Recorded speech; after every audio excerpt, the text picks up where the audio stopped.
Hello everyone, आज ये मेरा लेक्चर नंबर 23 है on current electricity unit 2 class 12 physics. आज के इस वीडियो में हम लोग बात करने जा रहे हैं व्हीट स्टोन ब्रिज के बारे में। ये wheat stone bridge final examination में लॉन्ग क्वेश्चन में पूछा जाता है। पिछले वीडियो लेक्चर में हम आपको किरचॉफ्स के दो लॉ के बारे में बताए थे, किरचॉफ्स करंट लॉ और दूसरा किरचॉफ्स वोल्टेज लॉ। दोनों लॉ का किस तरह से अप्लाई करना है एग्जाम्पल देकर भी हम आपको पिछले वीडियो में समझाए थे। लेक्चर नंबर वो था 22। आज हम लोग पढ़ने जा रहे हैं Wheatstone bridge. Wheat stone scientist का नाम था और उन्हीं के द्वारा बनाया गया था ये ब्रिज जो अभी हम लोग पढ़ने जा रहे हैं। ये ब्रिज 4 रजिस्टर्स का एक अरेंजमेंट है जिसमें 3 रजिस्टर्स की वैल्यू हमें पता होती है और चौथे अननोन रजिस्टर्स की वैल्यू हमें फाइंड करनी है। किस तरह से फाइंड करेंगे आइए हम लोग देखते हैं।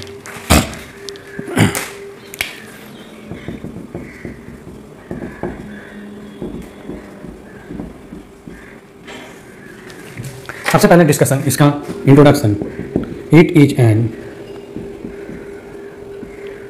Arrangement of 4 registers. 4 रजिस्टर्स का है use to know the value of unknown resistance. Use to know the value of an unknown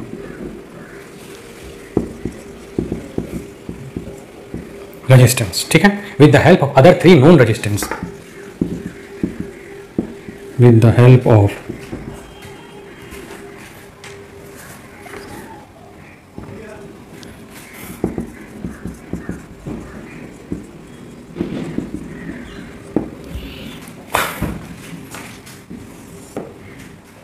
ठीक है, यहाँ हम लोग मान लेते हैं पी क्यू। 4 रेजिस्टेंस है तो 2 ठो को हम लोग पी क्यू माने, बाकी दोनों को आर एस मान सकते हैं। आपको जो अच्छा लगता है मान सकते हैं, ABCD भी मान सकते हैं, ये अपने आप पर डिपेंड करता है। ये हो जाएगा दोनों नोन रेजिस्टेंस। आर हो जाएगा वेरिएबल, एस हो जाएगा अननोन रेजिस्टेंस। इसी एस को हम लोग को फाइंड करना है, अननोन रेजिस्टेंस को। पी क्यू ये हमें पता है। आर वेरिएबल रेजिस्टेंस इसलिए लिया जाता है ताकि हम अपने अनुसार रेजिस्टेंस का वैल्यू सेट कर सकें और सर्किट में गैल्वेनोमीटर को इस तरह से एडजस्ट करें कि उससे कोई भी करंट पास ना हो सके। देखिए पहले इसका फिगर को समझिए, फिर आगे आप समझ पाएंगे। जी है गैल्वेनोमीटर। चलिए इसका पहले हम लोग फिगर बनाते हैं, सर्किट डायग्राम, तब हम लोग आगे समझते हैं।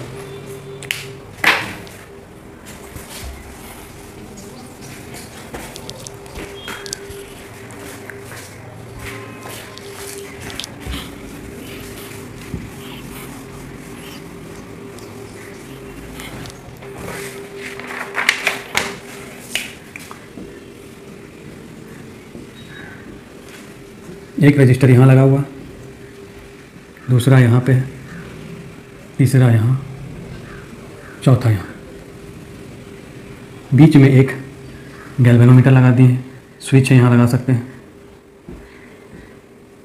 ठीक है, पी क्यू आर एस, ये ऐसे हम लोग साइन बनाया। इसका मतलब क्या है, ये एक अननोन रेजिस्टेंस है, ये दोनों अननोन, ये दोनों नोन है, वेरिएबल है।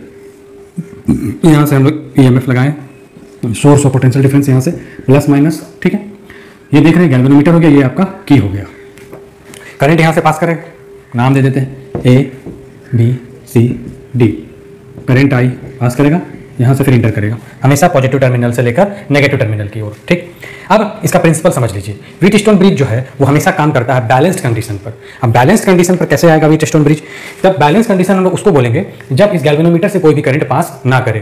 तो इस गैल्वेनोमीटर से कब कोई भी करंट पास नहीं करेगा, उसका कंडीशन क्या होगा? कंडीशन यही होगा कि इस पॉइंट का और इस पॉइंट का पोटेंशियल सेम हो। तो जब किसी 2 पॉइंट का पोटेंशियल सेम होगा तो वहां से करंट पास नहीं करेगा, क्योंकि जब तक पोटेंशियल डिफरेंस हम लोग अप्लाई नहीं करेंगे तब तक करंट फ्लो नहीं करेगा, क्योंकि करंट हायर पोटेंशियल से लोअर पोटेंशियल की ओर जाता है। यहाँ पर दोनों एंड का पोटेंशियल अगर सेम हो जाएगा तो फ्लो करने का चांस नहीं है। तो पहले प्रिंसिपल को हम लिख लेते हैं। Wheatstone bridge is said to be principle. ठीक है, Wheatstone bridge is said to B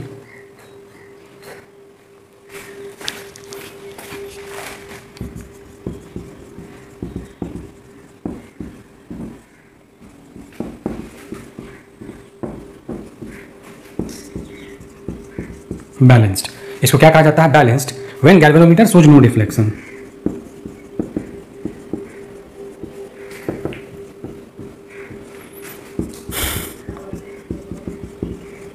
galvanometer हम लोग क्यों लगाते हैं? गैल्वेनोमीटर एक ऐसा मीटर है जो स्मॉल करंट को मेजर करने का काम करता है किसी सर्किट में। किसी सर्किट में कितना छोटा से छोटा करंट पास कर रहा है वो हम पता लगाते हैं किससे? तो गैल्वेनोमीटर से पता लगाते हैं। तो हम लोग इस तरह का अरेंजमेंट करेंगे, इस वेरिएबल रेजिस्टेंस को इस तरह से फिक्स करेंगे कि इस पॉइंट से यहाँ पर कोई भी करंट पास ना हो सके। तो करंट पास नहीं होगा तो गैल्वेनोमीटर हमें डिफ्लेक्शन नहीं दिखाएगा, और इस कंडीशन को बोला जाएगा बैलेंस्ड कंडीशन। ठीक है, मीन्स नो डिफ्लेक्शन का कहने का क्या मतलब है?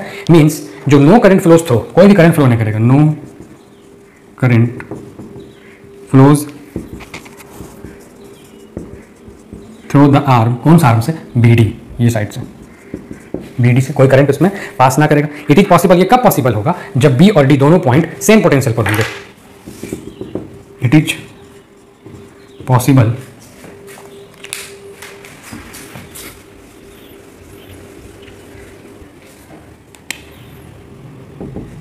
only when point B and D are at same potential। जब B और D सेम पोटेंशियल होंगे, मतलब इन ए बैलेंस्ड कंडीशन क्या होगा? P/Q बराबर R/S। ये होना चाहिए, इन दोनों का रेशियो P/Q, इन दोनों का रेशियो बराबर होना चाहिए R और S के रेशियो के। यही बैलेंस कंडीशन हो गया। ठीक, आप कंस्ट्रक्शन हम लोग फिर से करेंगे तो फिगर को आप दोबारा बना सकते हैं, नहीं तो आप इसी में यहाँ पर हम लोग करंट को दिखा देंगे, कौन सा करंट कहाँ पास कर रहा है, किस तरह से पास कर रहा है।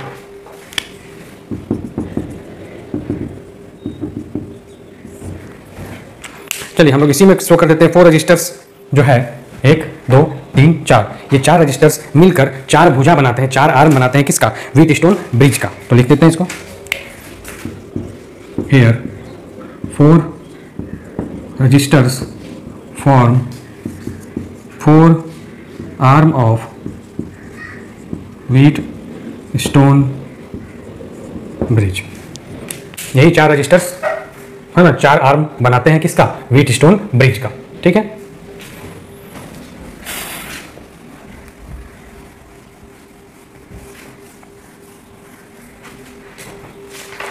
अब देखिए इसमें हम लोग किधर से कैसे करंट दिखाएंगे, समझिए फिगर को ध्यान से। यहां से करंट आई चला, जैसे करंट इस पॉइंट पर पहुंचेगा, यहाँ करंट को 2 रास्ता दिखाई दे रहा है, एक ऊपर एक नीचे, तो करंट 2 भाग में डिवाइड हो जाएगा। करंट पानी के जैसा होता है, आपको हम पहले भी बताए थे। करंट फ्लो कर रहा है, उसको जितना जगह रास्ता मिलेगा वो उतना जगह डिवाइड होकर चला जाएगा। तो मान लीजिए यहाँ से जो करंट पास कर रहा है उसको हम लोग I1 मान लिए, यहाँ जो करंट पास कर रहा है I2 चला गया, एक भाग ऊपर एक भाग नीचे। फिर करंट जैसे यहाँ पहुँचेगा इस पॉइंट पर I1 करंट, फिर इसको 2 रास्ता मिला, कुछ यहाँ जाएगा कुछ यहाँ जाएगा। तो मान लीजिए गैल्वेनोमीटर में जाने वाले करंट को हम लोग मान लिए IG। I1 से IG करंट अगर यहाँ चल जाता है तो बाकी कितना करंट बचा? बाकी करंट बचेगा I1 माइनस IG, जो इस क्यू रजिस्टर से पास होगा। I1 माइनस IG, ये करंट होगा। इधर से कौन करंट आ रहा है? IG। ठीक, यहाँ से कौन करंट आ रहा है? I2। यहाँ से I2, यहाँ से IG, तो यहाँ से जो करंट पास होगा इन दोनों का समेशन होगा, तो यहाँ से करंट पास होगा I2 प्लस IG, है ना। I2 प्लस IG, इधर से कितना आ रहा है? I1 माइनस IG, तो इस सर्किट में कितना करंट पास होगा? यहाँ से जोड़ दीजिए दोनों को, I1 minus IG plus I2 plus IG, तो IG से IG कैंसिल हो गया, क्या बचा? I1 प्लस I2, ये दोनों करंट यहाँ चला जाएगा, तो I1 I2 यहाँ मिलेगा, तो फिर से मेरा करंट कितना करंट मिल जाएगा? I, जो यहाँ चला था जितना करंट चला उतना करंट आ गया। बताए थे आपको कि किरचॉफ फर्स्ट लॉ में बताता है कि total incoming current is equal to total outgoing current. तो ये सर्किट कंप्लीट हो गया, सब में हम लोग करंट दिखा दिए कि कितना करंट कहाँ से पास कर रहा है। अब हम लोग इसमें किरचॉफ्स का सेकंड लॉ, जिसको बोलते हैं किरचॉफ्स वोल्टेज लॉ, उसको अप्लाई करेंगे और इसका रिजल्ट फाइंड करेंगे। ठीक है, तो पहले इसके बारे में फिगर में लिख देते हैं क्या है। यहाँ एक ईएमएफ हम लोग सोर्स के रूप में लगाए हैं, ई लिखते हैं। चलिए, ये source of EMF E is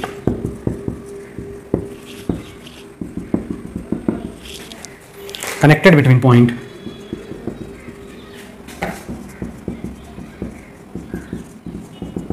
कौन कौन से कनेक्ट किया गया, देखिए ध्यान से, ए और सी।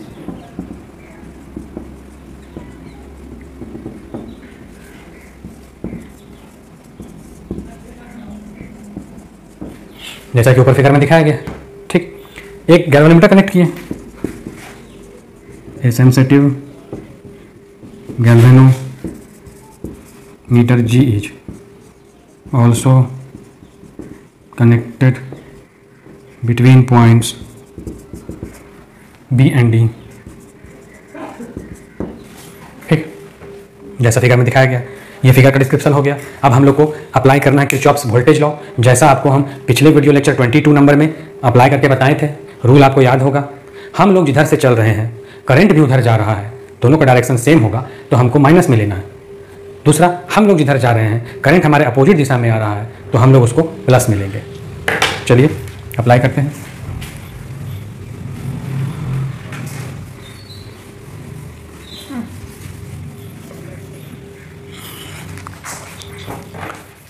यहाँ पर आप देख रहे हैं कि दो ठो लूप है, एक लूप ये है, दूसरा लूप ये है। तो पहले हम लोग इस लूप का काम करेंगे, फिर हम लोग इस लूप का काम करेंगे। हम लोगों को किस तरह से चलना है याद रखिएगा, हमेशा हम लोग क्लॉकवाइज डायरेक्शन को फॉलो करते हैं और जो हम आपको रूल बताए हैं वो क्लॉकवाइज डायरेक्शन का ही रूल है। इस तरह से यहाँ भी होगा, यहाँ भी होगा। ठीक, देखते हैं। Now applying Kirchhoff's voltage law in the loop. कौन सा? कहीं से शुरू कीजिए, ए बी डी ए। ठीक, चलिए देखते हैं। हम लोग इधर चलना है, यहाँ चल रहे हैं, देख रहे करंट भी हमारे साथ चल रहा है उसी दिशा में। देखिए हमको ऐसे जाना है, करंट भी ऐसे जा रहा है, दोनों का डायरेक्शन सेम हो गया तो हम बताए उसको माइनस में लेना है, तो माइनस में लीजिए। वोल्टेज को जोड़ना है तो V बराबर क्या होता है, I into R. Kirchhoff's first law किसका समेशन है? किरचॉफ्स फर्स्ट लॉ करंट का समेशन है, और Kirchhoff's second law total voltage और टोटल EMF इनका समेशन है। तो अभी हम लोग कौन सा अप्लाई किए हैं? Kirchhoff's voltage law. तो याद रखिएगा करंट का समेशन नहीं करना है, वोल्टेज और EMF का समेशन करना है। तो हम लोग को वोल्टेज कैसे मिलेगा? V का फॉर्मूला क्या है? I into R. तो यहाँ I और R मतलब ये रजिस्टर, तो इस रेजिस्टेंस का वैल्यू कितना है? P माने हम लोग, तो क्या लिखा है इसमें? Minus I1 into P। आगे बढ़े, जैसे यहाँ पहुंचे नीचे आना है, तो हम नीचे आ रहे हैं, करंट भी नीचे आ रहा है, फिर से माइनस मिलेंगे, IG इंटू G। इस गैल्वेनोमीटर G का अपना इंटरनल रेजिस्टेंस कुछ होगा, ठीक, minus I2G, sorry IG G मान लीजिए। फिर आइए यहाँ पर, फिर यहाँ से जब हम लोग ऐसे जा रहे हैं, देखिए ध्यान से ऐसे जाएंगे, तब यहाँ पर हमको करंट कैसा मिला? अपोजिट दिशा में मिला, तो हम लोग इसको क्या करेंगे? प्लस में लेंगे। तो क्या होगा? Plus I2R। लूप तक पहुँच गए, यहाँ पर टोटल समेशन कितना होना चाहिए? 0। तो 0 हम लिख दिए। I1P minus IGG plus I2R बराबर हो जाएगा 0। ये हो गया पहला लूप का काम, इसको मान लिया हम लोग इक्वेशन 1। अब हम लोग सेकेंड लूप की ओर चलते हैं। अगेन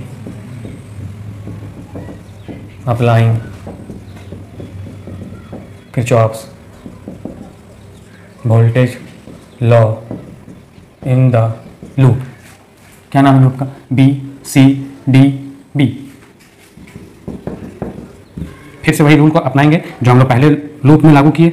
याद रखिएगा, जो रूल आप अपने माइंड में सेटअप करते हैं उसी को सब जगह फॉलो करना है, रूल नहीं चेंज करना है। हम लोग यहाँ से शुरू कर रहे हैं, हम लोग इधर जा रहे हैं, देखिए करंट भी इधर जा रहा है, तो हमको क्या करना है? माइनस में लेना है। माइनस में लेंगे, minus I1 minus IG bracket में रेजिस्टेंस का वैल्यू Q हो गया।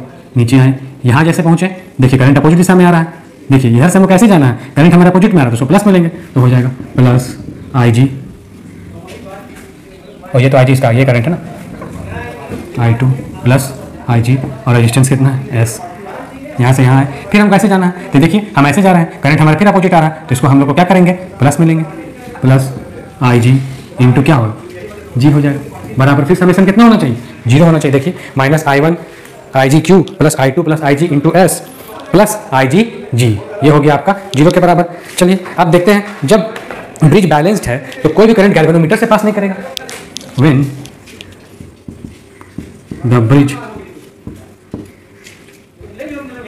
When the bridge is balanced condition,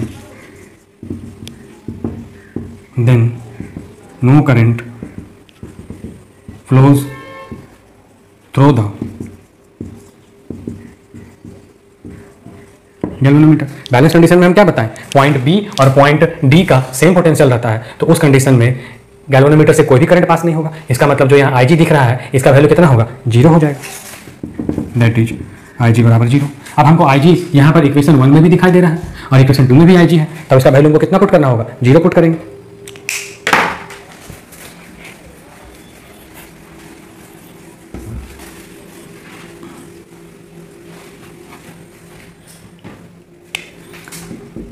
from equation 1 minus I1P minus IG का वैल्यू कितना? 0 इंटू G प्लस I2R बराबर 0। क्या बचेगा? I1P प्लस I2R बराबर 0, यानी I1P बराबर I2R, ये बचेगा।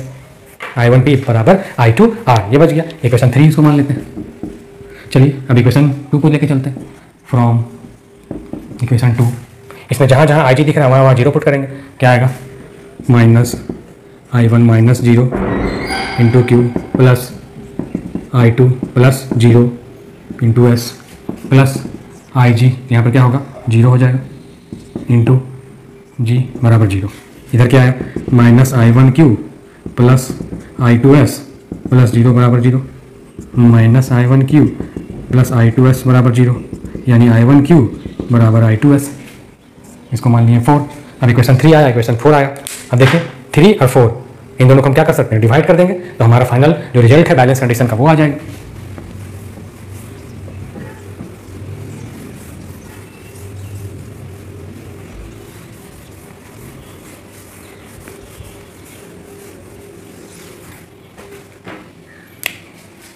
Now dividing equation 3 by equation 4, 3 को पहले लिखिए। I1P बटा में I1Q बराबर I2R सॉरी I2S, I1 से I1 cancel, P by Q बराबर R बटा S।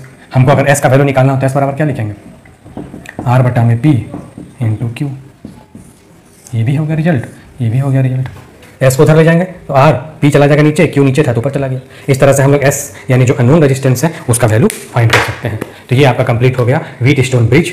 आज का वीडियो यहीं समाप्त करेंगे। नेक्स्ट वीडियो में हम लोग व्हीट स्टोन ब्रिज का प्रैक्टिकल एप्लीकेशन, जिसको बोलते हैं मीटर ब्रिज, वो देखेंगे। Thank you.